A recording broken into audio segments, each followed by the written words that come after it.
Iran के खिलाफ बहुत बड़ी साजिश की जा रही है जिसमें मोसाद और सीआईए तक शामिल हो सकते हैं। जी हां, क्योंकि पश्चिम एशिया में एक बार फिर से हालात तेजी से बिगाड़े जाएं और अमेरिका को हमले का बहाना मिल सके ईरान पर।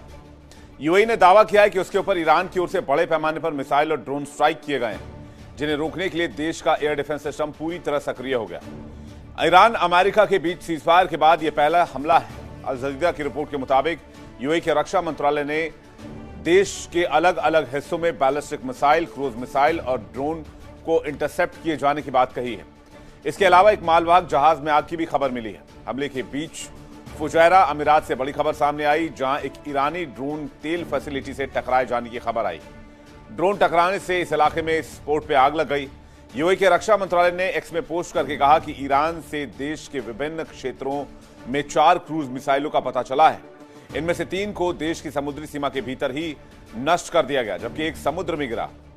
रक्षा मंत्रालय ने इस बात की भी पुष्टि की है कि देश के अलग अलग हिस्सों में सुनाई देने वाली आवाजें एयर डिफेंस सिस्टम की हैं और इसी वजह से ये अलग अलग आवाजें आ रही हैं। इस हमले में उस समय ट्विस्ट आ गया जब ईरान ने ऐसे किसी भी हमले की बात से साफ तौर पर इनकार कर दिया, जिसके बाद इस हमले में साजिश की बू नजर आ रही है। क्या ईरान के खिलाफ बहुत बड़ी नापाक कॉन्स्पिरेसी रची जा रही है, नापाक साजिश की जा रही है?